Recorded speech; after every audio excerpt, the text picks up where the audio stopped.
নতুন তাই না? আরে নতুন মানে তো আমাকে মেহমান, আর মেহমানের মেহমানদারি কিভাবে করতে হয় আমার খুব ভালো করে জানা আছে। মাত্র এই কয়জন নিয়ে মেহমানদারি? আরে বাহ, কলিজা আছে ভাই কই তুই। তার নামটা কি শুনি? কলিজাওয়ালা। এই দাঁড়া, তোরে গতকাল বানাইছিলাম না? হ্যাঁ, এর মধ্যে হিসাব নিতে চলে আসছস। আরে ভাই, হিসাব নিকাশ স্যার আজকে অনেক কিছু দিব আপনার, যা কল্পনাও করতে পারবেন না। ফ্রিতে দেবো আজকে, ফ্রিতে। ছোট ভাই, তোর বাপ কি তোর পেছনে ভান্ডার গুজে দিচ্ছে নাকি?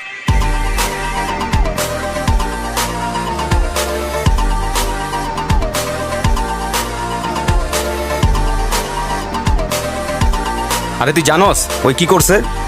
ও বাইরে থেকে আয়া রকির গায়ে হাত দিছে। আর তুই এখানে কি করস? যা এখান থেকে, যা যা। আচ্ছা, গেলে কি করব? Time up, next question. না গেলে কি করব?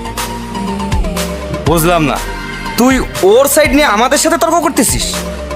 আরে বাঘ তো বাঘের সাইডে নেবে না, এতে জঙ্গলেরই মঙ্গল। আর জঙ্গল ততক্ষণই ভয়ঙ্কর যতক্ষণ জঙ্গলে থাকে বাঘের বিচরণ। কিন্তু সেই জঙ্গলের রাজা কিন্তু বাঘ না, অন্য কেউ, এটাও মাথায় রাখিস।